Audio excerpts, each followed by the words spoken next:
Yo, what's good, guys? It is Clayton Cooper, and you guys mainly know me as Crispy Clay, at Crispy Clay on Instagram. And so, basically, I'm here to talk about my life and shit like that, and how I own a 300,000 follower plus Instagram network.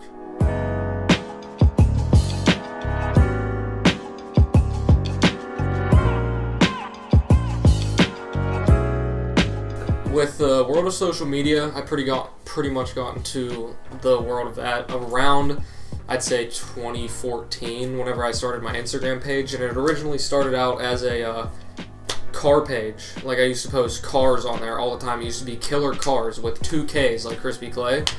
So I guess that's a little bit like of a Easter egg of like type shit that I'm gonna tell you guys. And so it went from killer cars to like just a random personal page where I posted, I think, video games, and then it just started taking off. I made it like 412 Clay, 412 Kicks, 412 Sneaks, all this type of shit. And then Crispy Clay, I just said it. I remember exactly where I was too. I was in the car with one of my 6th grade buddies going to a baseball game, and I was sitting in the front seat, and I was like, Crispy Clay, 2 Ks, just like killer cars, and bang, I made it my username, and now it's been like that for ever since, 4 years. I was gonna say, it's definitely been a few years of because like I've known you since like probably middle school, somewhere around there, and it's always been Crispy. Your name in my phone has been Crispy, like nothing but Crispy. That's literally what like people know me as, a good bro. half They a know decade now. in the hallways in school, Crispy.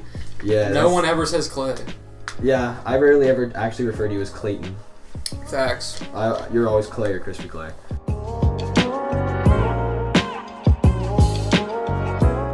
Well, I mean, my Instagram following didn't really spike up until, like, I started getting known, I'd say, about 2 years ago. People, like, in the sneaker world started, like, hey, that's Crispy Clay, I know him. And now, within the past, like, 4 or 5 months, I've blown up big, and now I'm at 19.2K on Instagram, so that's, like, 800 away from 20K. So it pretty much took off in the last 6 months, I'd say. But I've been known around, what did I say at first, like, 2 years? About 2 years, your shit's and also, like, and I'm not even lying, that I'm not bragging at all, but like whenever I'm in public, there will literally, like, every time I go out, hands down, every single time I go out, there's some new person that's like, oh my god, Crispy Clay, I didn't know you were from Pittsburgh. And I'm like, yeah, dude, what's good? And then, like, I'll have people dap me up and take pictures with me and stuff.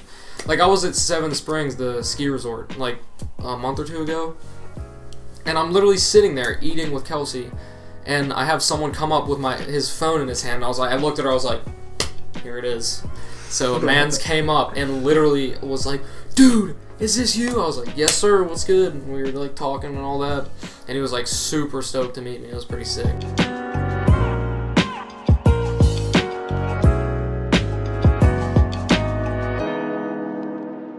That's actually a good ass question. Like when did they start to think like, oh shit, like he's doing something with that this? That is a good ass question, because they used to like not support it. They used to, because it started out with reselling.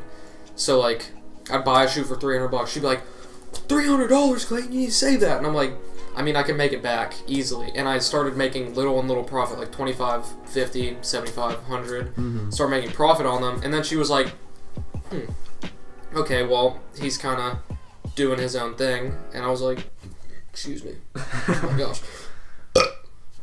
Cool. She noticed that I started making profit, and so then she talked to me one time, and this was like the day I bought my Red Octobers. I paid like 2.7 for them, $2,700. We were in the car. She was like, Clayton, that was a shit ton of money to spend on a pair of shoes when you're like buying a car soon. But I was like, Mom, I can literally make it back. And she was like, okay, I see what you've been doing with your stuff. I see you've been making money. Yeah. And she was like, okay, I'm gonna let you do your thing. And I was like, bet. And then turn around a month later, I sold them for 3.5. So quick $700. And with Instagram, they did. I mean, I've always been like, hey Mom, I have like 1,000 followers. Hey Mom, I have like 3,000 followers or whatever. And then they're like, yo, that's awesome. I get like, 100, 200 likes. And then now I'm like, Mom, I have like 20,000 followers, and I have like 300,000 on other accounts. Yeah. And she's like, yeah. I mean, I've sold like $800 off promotions in the past week and a half off those accounts. So it's literally a gold mine. It's insane. I mean, and shit like that, like it's only gonna grow. Oh my gosh, it doesn't stop growing. I gain like 1,000 followers a day on throughout all my accounts. Probably more than that. What are all the accounts again? I mean, I have 2 sneaker pages, Balenciaga Men's, Sneakers Feed, and then I have a meme page and an astrology page. So a meme page is Slurping. The Instagram name Slurping, just Slurping, is worth like $300.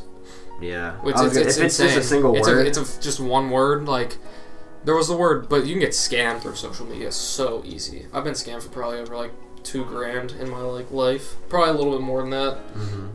Honestly, I didn't really even think there was like a business aspect to accounts like that. Like, I mean, I knew there was, but I never really thought of it that in depth because like until recently insane. I didn't really pay attention to like what other people were doing with their, you know, like whatever musicians, whatever other videographers I've been friends with, like just what they're doing with their shit, and they talk about, you know, getting accounts, selling accounts, stuff like that. It is the thing to do, and it's common too. It's expensive to get into. But it has a great outcome. So like it's like investing money, really. It really is. I probably put about 3,000 into all my accounts, and all the accounts together, including Crispy Clay, are worth probably 5,000 to 6,000. So that's profit right there. Because I got them off my boys, and like they sell it to me for lower prices. And I also have sold, like I said, like 8 off promotions. That just marks down the total price of what I paid. And then once I surpass what I paid, that's straight profit, and I can literally do this until whenever. So, my cousin, Andrew, at AMILESCOLT99, and Miles Colt, yeah. He said future goals, so man, I don't know. There's a lot of things I want to do, but I believe I'm going to go to college for marketing and business for a few years. And after I graduate, if this social media stuff isn't taking off by now, and I'm not like, if I like keep heading the direction that I am going, then I believe I will be able to maintain a steady income from Instagram and like social media and stuff. That's my goal. That is my goal. But if that fails, then I'm like 100% set on becoming a police officer. That's been something I want to do for a long time. What's the most money you've ever made on a pair of shoes? So, I don't like to usually put my prices out there too much with like how much I make off shoes and like buying and all that, but probably like $1,000 on like one pair of shoes. But that's rare. That is like me getting a steal and me selling it for the high. Like that's super rare. And then probably like the second most is like 5 or something, 500 to 600. But there's a few of those, and usually it's just like 150 profit off shoes because I don't make my money off reselling anymore. Like I do, like I just sold something today for like $25 over what I bought it for. But like that's just me getting tired of a personal item that I don't wear anymore because I'm more into keeping what I have, buying what I like and stuff. So like that's just me selling something that I don't want anymore for just a little bit over what I paid. Just to make something, but I make most of my money on social media. But yeah. A Zimpy said favorite Supreme item. I don't have a favorite Supreme item. I have a lot. I mean, I've been through a lot of Supreme. I mean, I like box logo t-shirts and box logo hoodies, which is probably an all-time favorite for a lot of people. But I think the coolest item they've probably released is the pinball machine. That is insane. It's like a $50,000 pinball machine. Supreme. A little bit more, I think, too. Jeez. And so favorite Supreme item. There's a lot of outcomes to that question, honestly. Bro, that Stratocaster they released was sick. Which one was the it? The Fender Stratocaster. Oh yeah, the Qatar. Oh my yeah, God. dude. I think retail was like 1.3. Didn't someone like review it and like the pickups were trash or something? I have no idea. Maybe they were just actually really good. I don't know. It was either really good or really bad. So, well, see you guys. Thank you for stopping in. I appreciate talking to you, and hopefully with the questions that I answered, that would answer a few more of your questions and make you or help you guys get to know me more. And so yeah, I am at KRISPYKLAY. Crispy Clay, Instagram. Hit me up. And yeah, so see you guys next time.